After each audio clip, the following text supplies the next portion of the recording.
And if not, we'll figure it out. Yep. All right, everybody.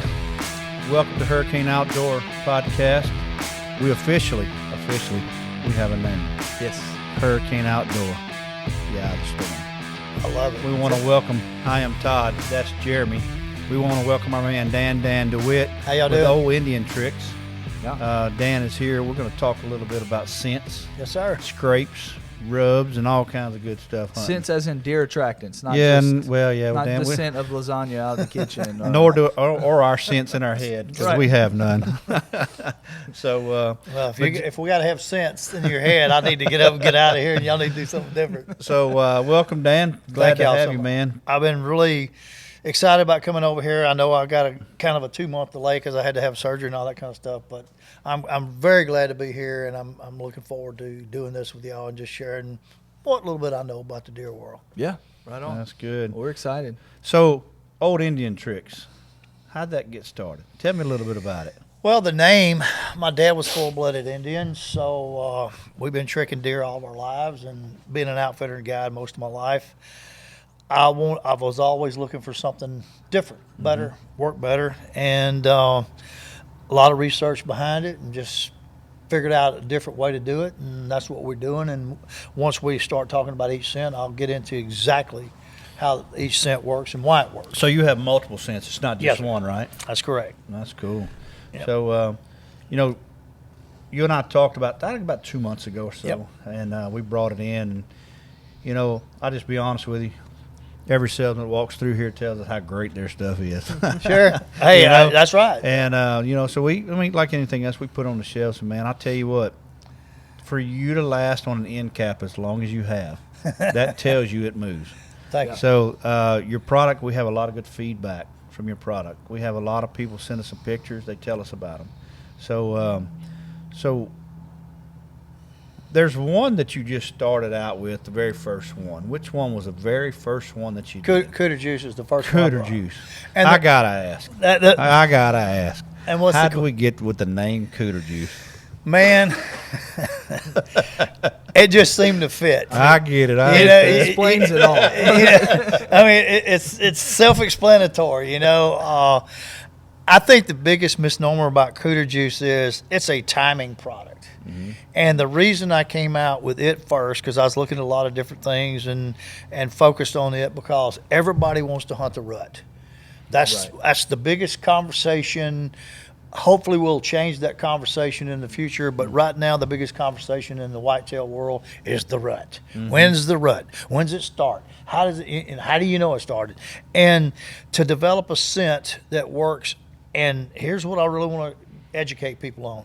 Cooter juice is simply for the rut. Not 2 weeks before the rut, maybe 2 weeks after the rut, but it's designed strictly for the rut, and that's what that product does. It replicates what a doe smells like during that time of rut. That's awesome. So you said it's not before the rut. Correct. Tell me what could happen if I used it before the rut. I'm not a guy that knows anything. Okay, well, Let's see what happens. Let's talk about that. It's real simple. When does go into estrus, the deer world knows that. Have you ever been sitting in your stand and there's a doe out there, and all of a sudden another doe comes up and they're kind of looking all freaky looking, and then a buck comes along and all the does go to blowing because they don't want to get chased by the doe that's in heat. Right. Okay, well, when you look at that, it's the same way as like Cooter juice or any other estrus-based product. If you use it too soon, it's just not. Deer know it's not right. They just know that. I mean, think about it. It's really common sense to not use an estrus product. Let's say the first day of bow season, because how many deer are in the deer and the does is the one that know it more than the bucks. Right. Because no women are smarter, right? Well, I don't know if they're smarter, but you think about that doe does. If her sister's in heat, she don't want to get chased. Get away. You know how it is. I mean, but that's the reality of it.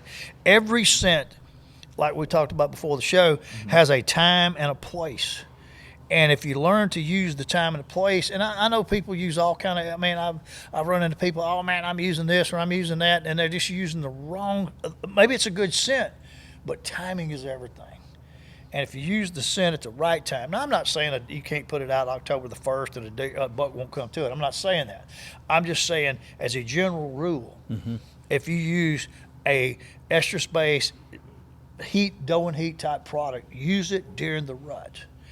And the best way to use cooter juice is a drag rag. And I'm going to tell you why. When a buck's running through the woods during the rut, what's his head doing? It's down. It's down. Why? Why is He's it down? sniffing. He's sniffing for what? The smell. The smell. But what smells with an S is he looking for? Here's the catch. When any female on the planet goes into estrus, any animal, their hormones change. Would you agree or disagree with yeah. that? Okay, that's just common sense, okay? Now, the number one scent gland of a white-tailed deer is the interdigital gland between their hooves. Yeah. It changes. It gets stronger. Or so the biologists tell me during the rut. So that buck's cruising to find that trail that has the hotter scent, the stronger scent, and the estrus smell. That's why he's cruising. When he catches that scent, what's he going to do? So taking that little bit of knowledge, simply knowledge, drag rags. I use tampons. I'm sure you got all kind of scent drags up there you can use. Spray it, drag it, hang it, take it out of there. Me and one of the biologists at the University of Tennessee did a study a couple of years ago, and we would take estrus products, mine, others, and we'd hang them up and put cameras on them. We'd put 4 cameras on them. Bucks would come to them. They looking for the doe. Boom. 2 days later, he's on another farm because he didn't find that doe that was ready to breed. Right, he's looking. So don't go spray the woods down with an estrus product or cooter juice. Put it on a drag rag, drag it in, hang it up, take it out. So on the, you talk about your cooter juice and it gets to that time, how long do you leave it there? You take it out every day, but how long do you continue to use it? As long as I see bucks, as long as you see rut activity. Right, yep. And then you're going to have a second rut. Mm-hmm. And then and I know there's places in Louisiana where we have 3 ruts, but I mean, let's get realistic. Typically, the first rut and the second rut, you've got about a 30-day window, something like that. Yep. That's when I use my cooter juice. The only time I use it is it during that time, because I have other products that I use to offset when we're not in the rut. Yeah, because Jeremy and I we did a podcast a couple of weeks ago, and we were talking about the scents and the ropes and all that, and we got to talking about private land, Sure, and public land. And Jeremy, you use ropes, right? I haven't used them, but I've but looked into it. Yeah. And so, what have you come up with that you're anticipating using this year on your public land hunt? I use Seymour deer. Normally, I didn't have a lot of time set up this year, but a lot of times I'll set cameras out and I'll find scrapes or areas where there's been buck activity, and set up a mock scrape or something and use rook 'em. And then if I happen to be in the woods during the rut, I try to use cooter juice. sure. So that's usually my. Well, see, World of sense. right now we're in a very exciting time for me being in the business, because I'm getting pictures from all over the country right now. Everybody's, for 2 reasons. Everybody's out putting out their cameras. They're making scrapes, or they're finding scrapes and putting cameras on them, and they're using my product. They're getting a lot of videos and pictures of deer. Right. Which, I mean, in the last week, I've had probably 300 pictures sent to me. Buddy of mine, Shane Kelser, up in Central Louisiana, him and his buddy hunt in Kansas, and his buddy kind of went up and did a scouting pre-hunt trip. Well, he goes into an area he's always hunted. He made 3 scrapes, climbed up, videoed, and he put it on Facebook, videoed 8 bucks that afternoon coming to those 3 scrapes. So in Kansas, things are getting close. Getting close. But you talk about scrapes. Scrapes are the social media of the whitetail world. And I run scrapes 365 days a year. I know people think I'm nuts, but we've proven it. I've got picture after picture after picture after picture after picture after thousands of pictures of deer coming to scrapes every month of the year. And just because they don't dig in the scrape don't mean they're not using that scrape. And if you look at it, ropes, and I want to define ropes and lick and brand. I personally, in the South, very hit and miss with the rope. as far as getting activity. Right. The further north you get to the Midwest, or you go to the Northeast, or you go to Iowa, you go to Illinois, you go to any of those states, even Kansas, you hang a rope. Oh my God, I probably had in the last 2 days 100 pictures of bucks coming to ropes, does coming to ropes. Because I don't know why, hadn't figured that out yet. But in the South, limbs, I prefer beech limbs and holly limbs as the two limbs that I get the most success with. Yeah. Because number one, I've never seen a deer carry a rope in the woods and hang it up. And I tell you, I was talking to a guy this morning, was laughing. You know, everybody goes, "Oh, deer make scrapes." Well, personally, I've never seen a deer make a scrape, but I've seen a lot of them paw out the ground. You know, when I was a kid back in the '60s, we called it pawings, and then somewhere it got all cool to call it scrapes. I still call them pawings, but anyway, to be cool, you got to call them scrapes. But think about it. But the key in the rope and the key in the licking branch and that's a misnomer itself. The licking branch, deer really don't lick it; they actually bite it, Right. because they got that salivatory gland that they're actually releasing onto that limb or that rope. Gotcha. And see, that's like on the 7th, I got because I still couldn't drive or ride yet. I mean, because of my surgery. But on the 7th, we went up to one of our places in North Louisiana, and I got my wife to drive the golf cart. Now, you know, we're really going into the woods, right? So we rode over to the back of one of our fields where I got some sawtooths. And I've been wanting to put a scrape there, a big long limb hanging out. I said, ride me over there. I just want to put a video up and a camera. I mean, you know, and everything. And so we went over there and we videoed. I got the camera to video the golf cart, you know, just for documentation. And then I sprayed rook them on the limb, rook them in the dirt, you know, 4 or 5 squirts in the bottom and the top. And then around the area, I sprayed some Seymour, you know, to give it that just deer smell in the area. And what's funny is, as of this morning, I've had 51 videos of deer since the 7th coming to a scrape I rode a golf cart to. Yeah. Because it's getting that time of the year. Now, they will work that year round. Now, as hot and heavy as they do during this time of the year, no. But if you keep it out there, and I recommend, another thing I think that people do wrong at scrapes is, number one, I'm not the dripper guy. And the reason I'm not the dripper guy is I think you're putting out too much scent. I hit it 5 or 6 times with a sprayer, and I'm done for 10 days. I'm done. Because I think the biggest mistake people make with any scent is they use too much. I call it I call it the cologne theory. Yeah, it gets overbearing. Yeah, I mean, you know, you put a half bottle, quarter bottle, or even, you know, too much cologne on it. The smell is good, but it becomes offensive. And deer are not stupid. They're not smart, but they're not stupid. Right. And you overdo it. I've had guys go, "Man, I put out a quarter bottle, I sprayed cooter juice all over the woods, the deer blowed and run off." I said, "Yeah, you're right. Why? You use too much because they know it's not real." But back to the scrapes, you know, just you don't have to overdo it. And like if you're going to go in and hunt like the guy in Kansas did, you know, he went in and made 3 scrapes and set it up and sprayed it. If I was going to hunt that over a 3-day period or a 4-day period, I may just touch it just a little bit. But to sit there and spray, you don't need to, because once those deer, here's what I want to happen. I want those deer to get involved with me. When they come and they start putting their scent on that scrape, rope, or limb, you're a winner. Right. And the more deer that you can get there, does, spikes, 3-year-olds, 5-year-olds, whatever, the more social media you've created. Yeah. And that's what it's all about. So I've got a couple questions. Now we're into Rookham. Okay. Rookham juice, right? Yeah. So talking about For the scrapes scrape. And that's the only licking place I branches use and it. stuff like that. That's right. So realistically, when you apply Rookham to a scrape, whether it's a mock scrape or an already existing scrape or whatever, that's to kind of like you said, that's initiating that conversation or that social media post, right? And you're not going in. Are you going back in every so often and touching it up, or you're letting the deer start make the scent? 2 times a month, sometimes 3. Okay. At the most. Okay. Yeah, because you could travel too much in there, right? Absolutely. You could disturb that whole thing. See, that's another thing, too. You know, I had a guy, this was funny, I had a guy last year. He bought a bottle, and he called me up. He said, "Man, I made 5 scrapes, and I ain't got a deer." I said, "Well, tell me what you did." Well, he did the golf cart theory.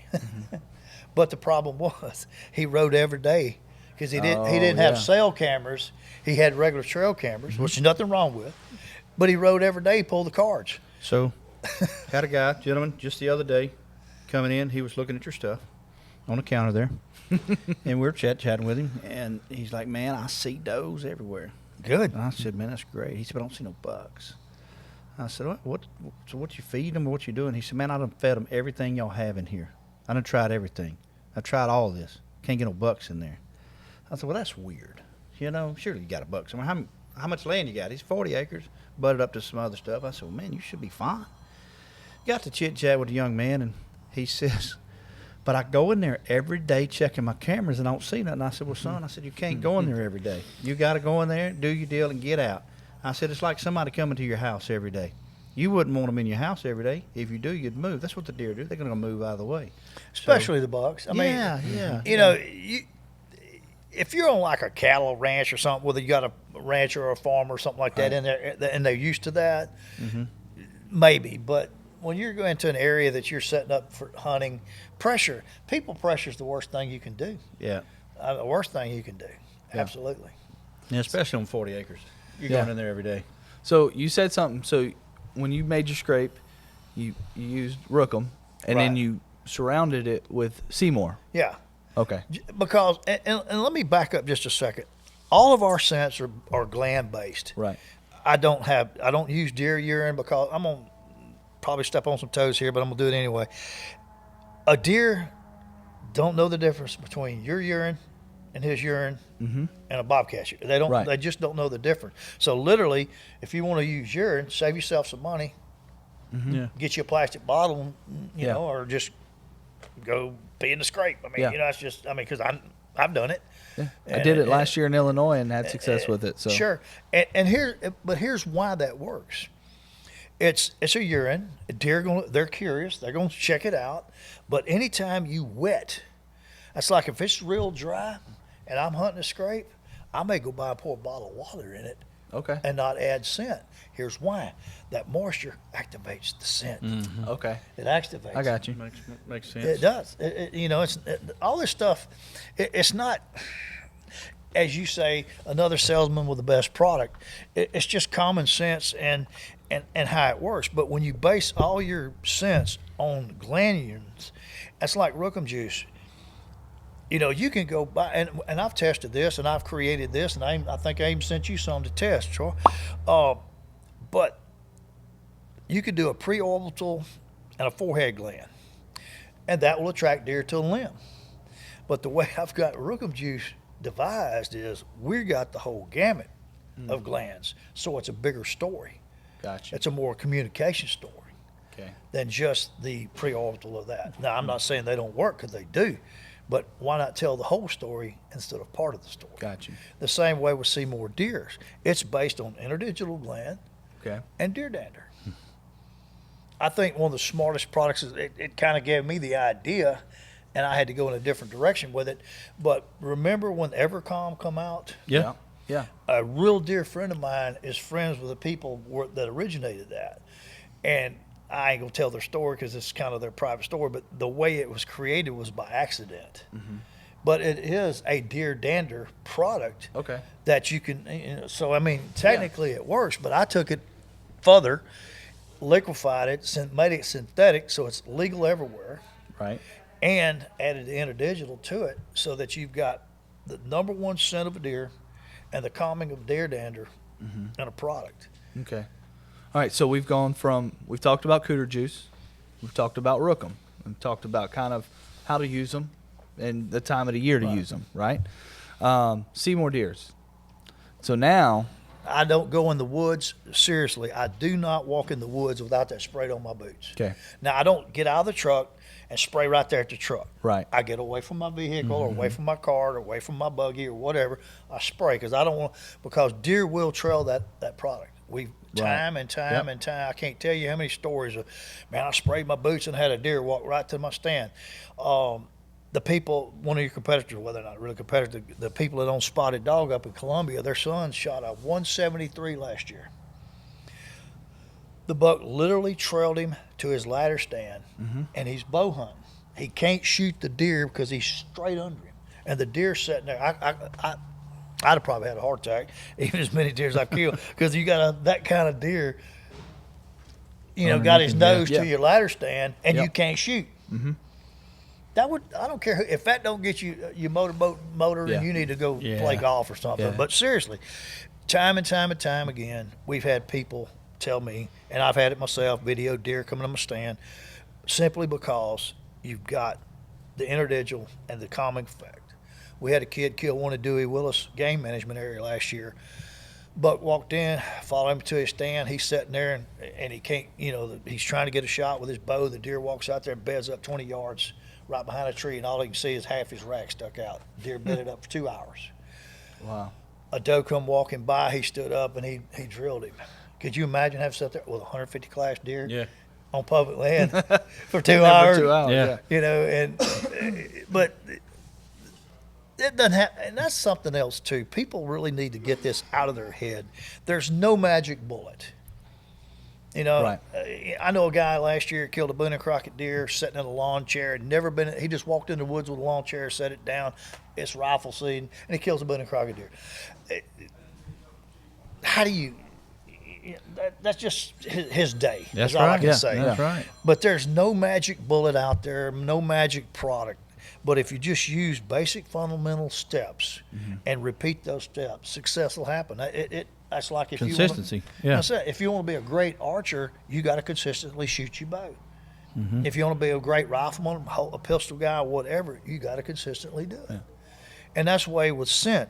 If you learn how.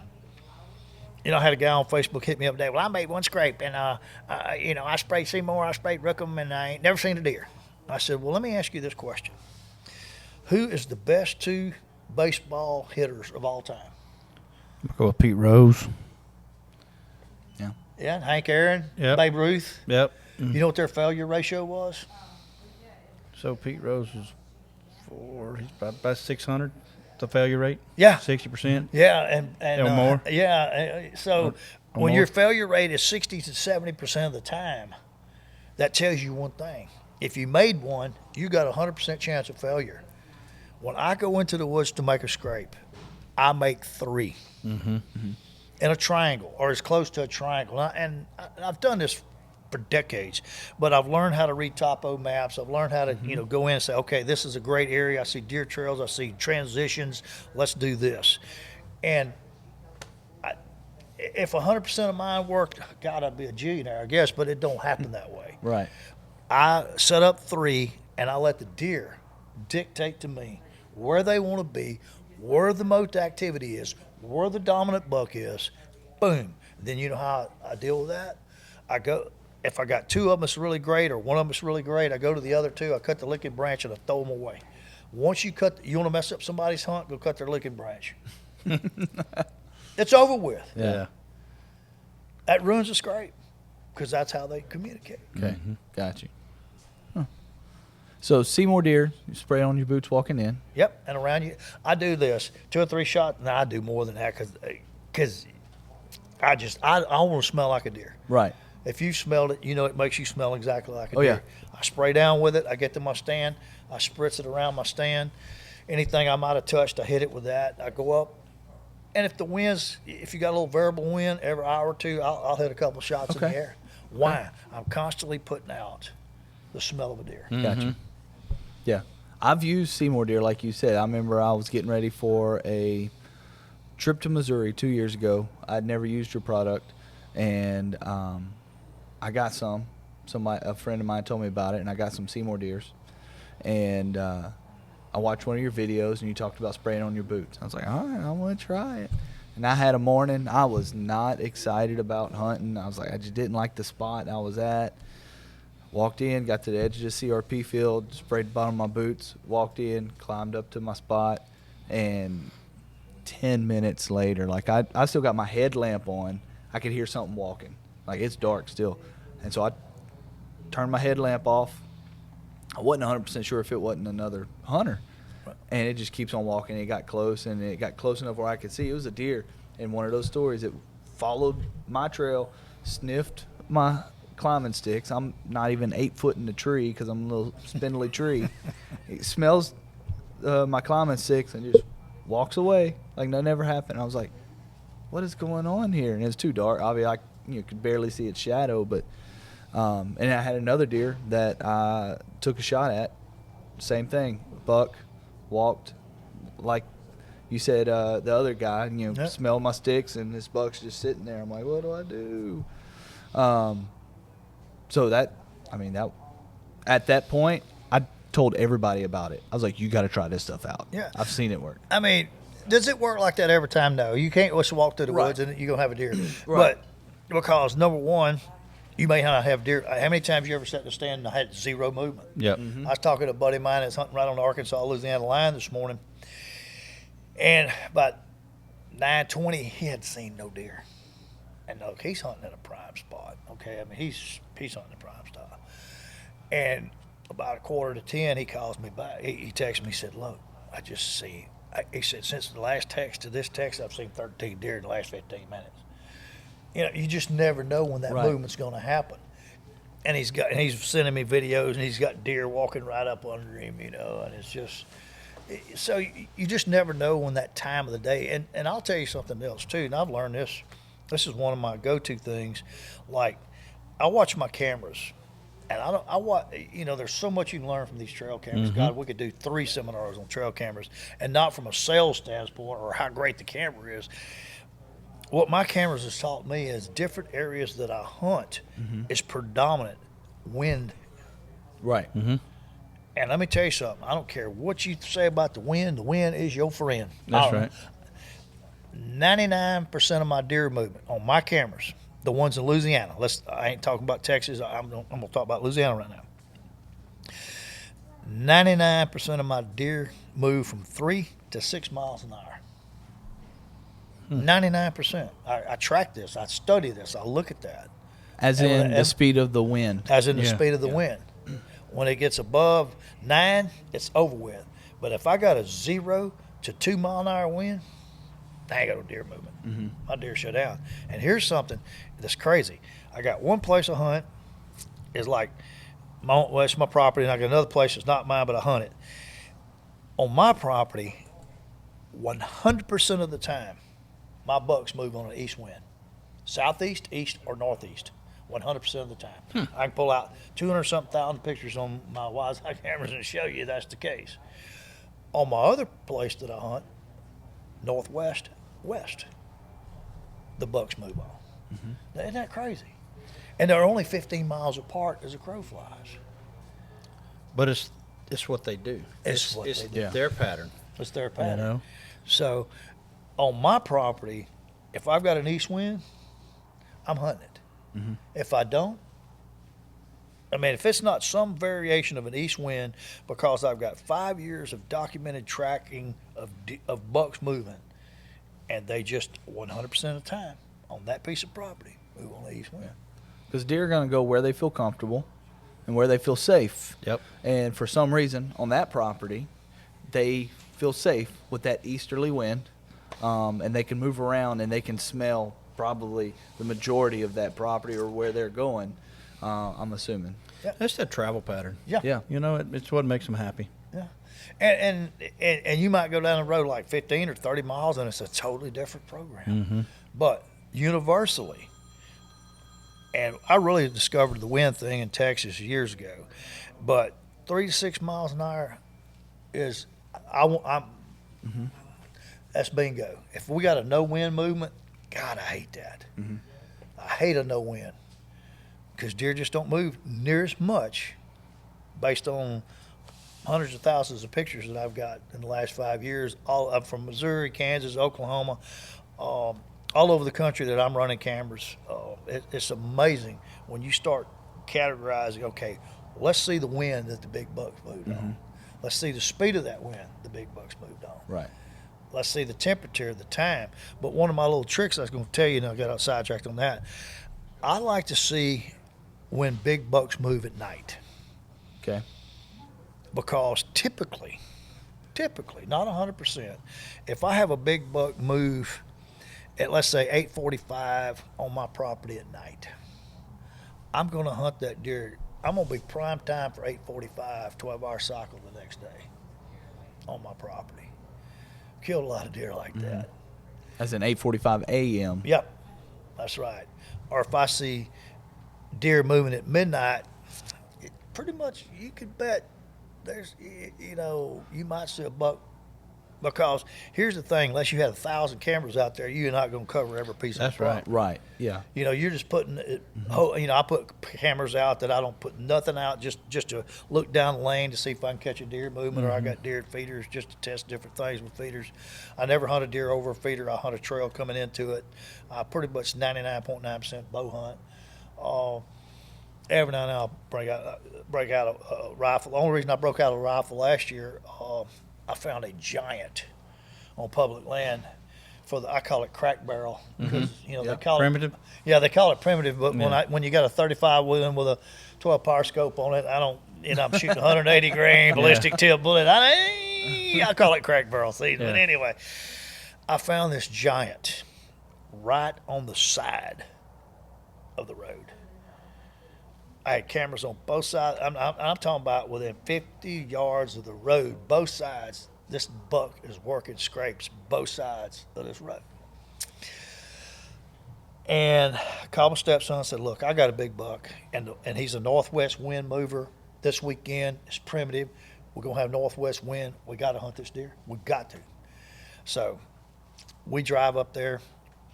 And look, and that was before my surgery. I still couldn't walk. I'd lost the ability to climb a tree or anything because it hurts bad in my leg. So I'm in a folding chair. And I gave him a stand, and when we got to where we're gonna hunt, he had never seen these woods, and it's dark. It's 4 o'clock in the morning because I'm that guy. Okay, that's another conversation, but I'm that guy. So when I got to where I just pointed my light straight at the woods, I said, walk out there, 75 yards. I don't care if you see the scrape. I don't care. 75 yards and climb 20 feet and face the road. So I walked on the other side of the road about 50 yards, get my little folding chair out, and I sit down. I'm probably just minimum legal distance, and I got an orange, and I can see every car driving up down the road that morning. And about 8:15, here come a 6-point. He hit my drag rag. He come right by me. He goes over. I said, well, I bet Stuart shoots that deer. A few minutes later, he texted me, man, that's a pretty little 6-point. I said, oh, thank God he didn't shoot that deer because we're hunting a monster. So anyway, look, just a few minutes later, his gun goes off. And I'm like, yes! If he passed that little buck, he seen the big buck, he got a shot. I texted him, did you get him? Nothing. About 45 minutes later, I get a text, I missed.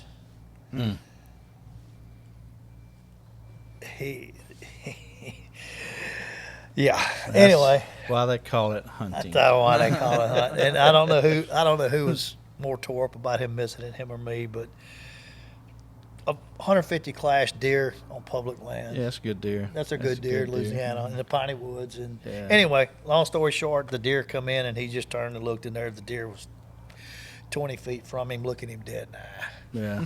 Well, you'll have that.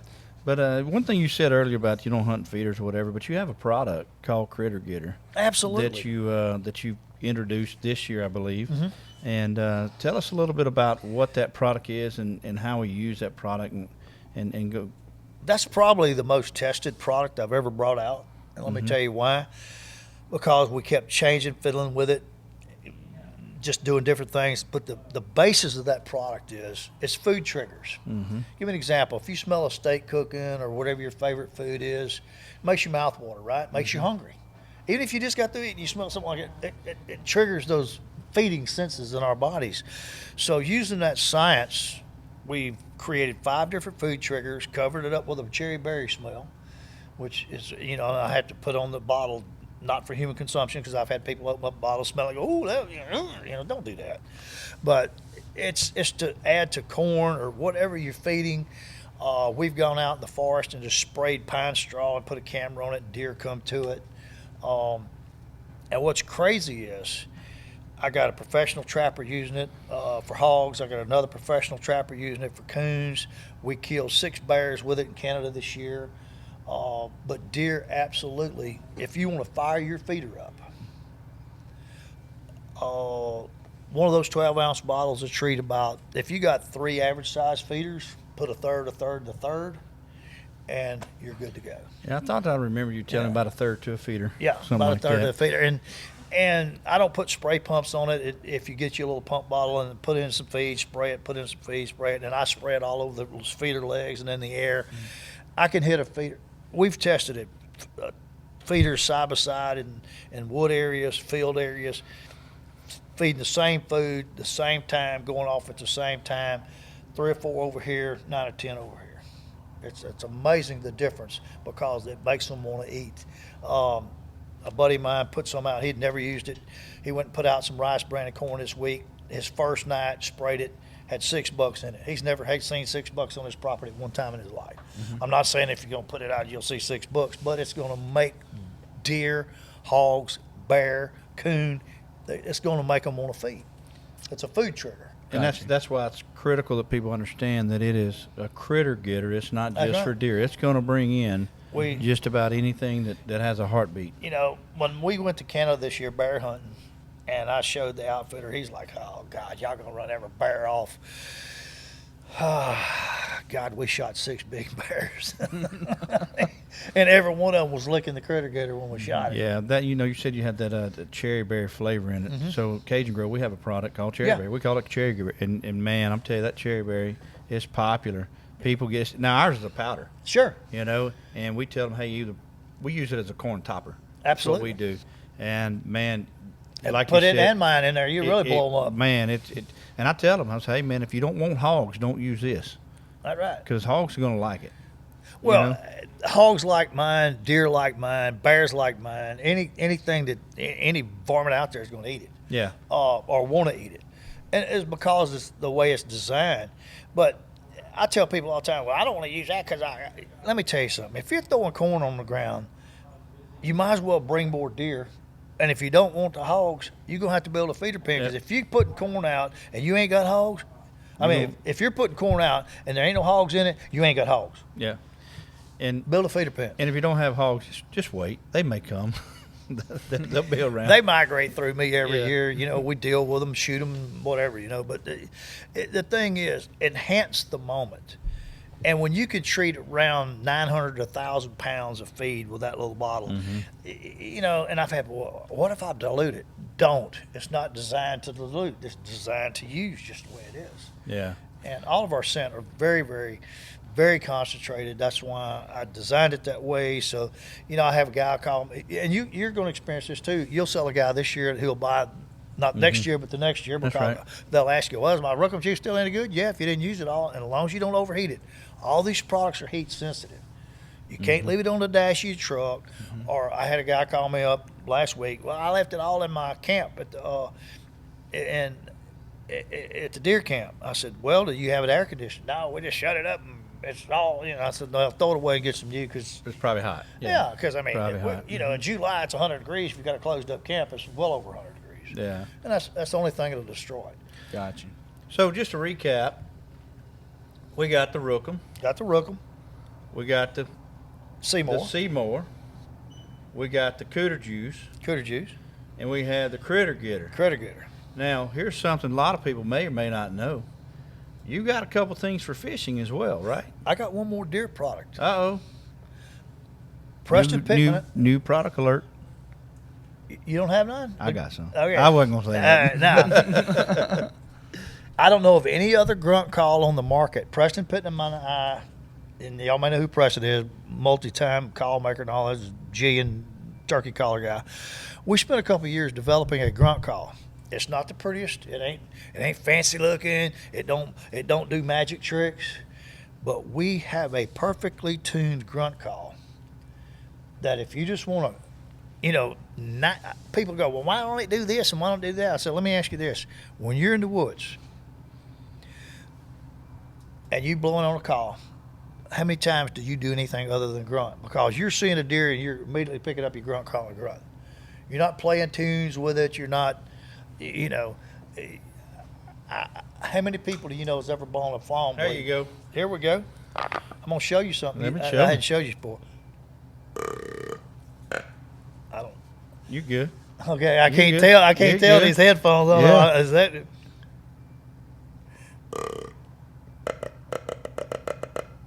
Now let me show you something else.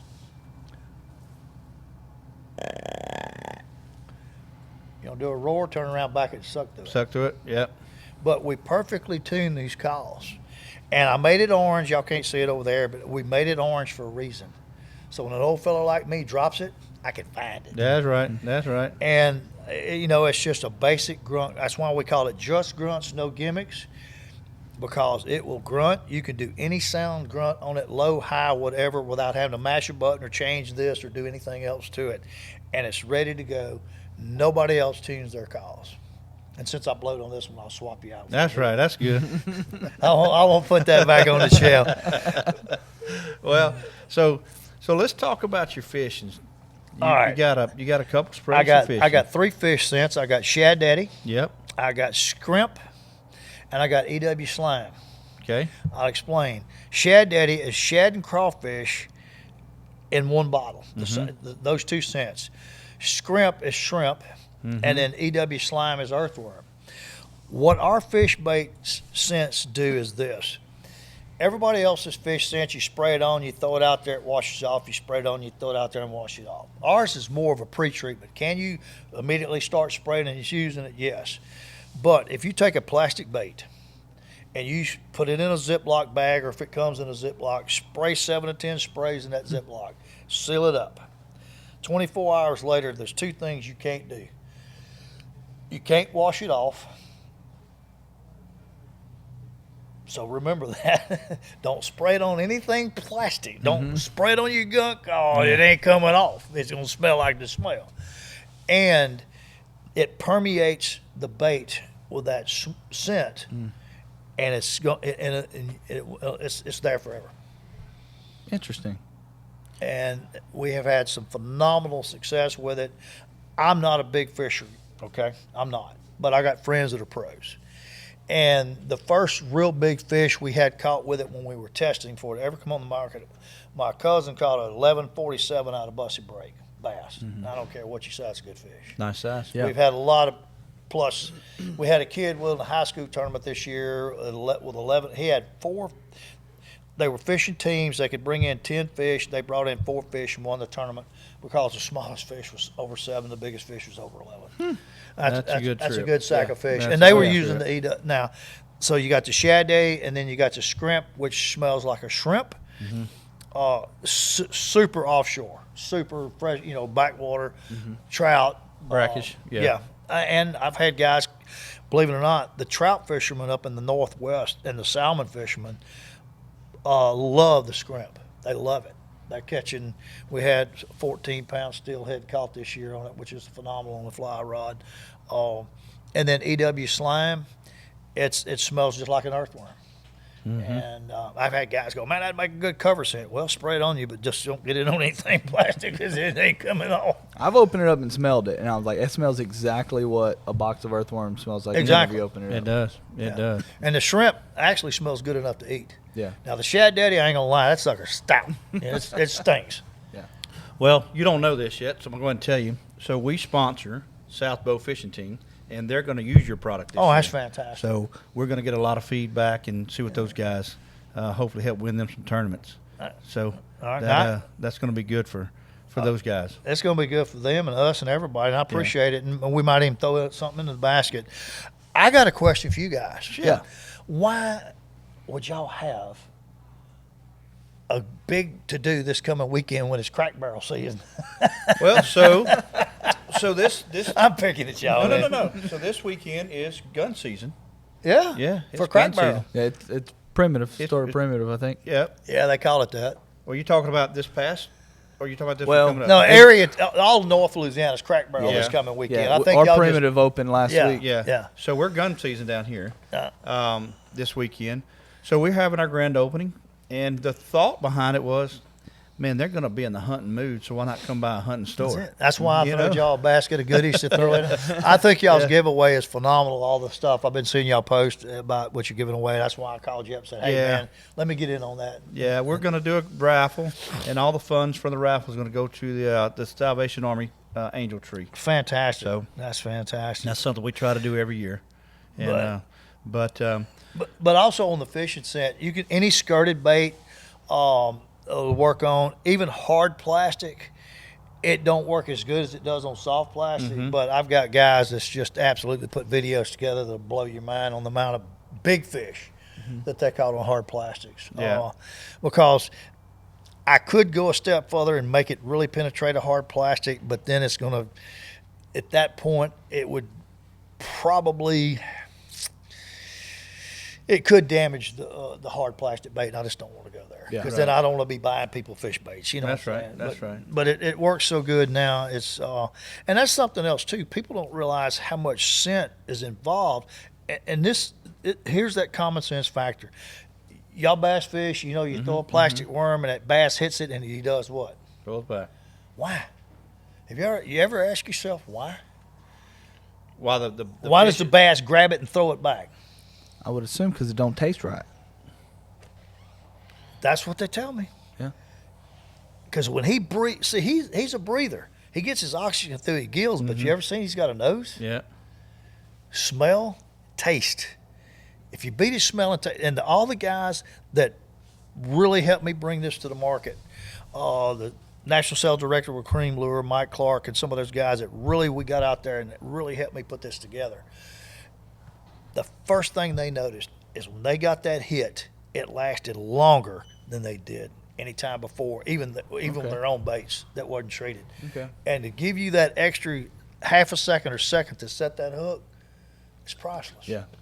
So just like your deer scents, the key is using it properly. That's correct.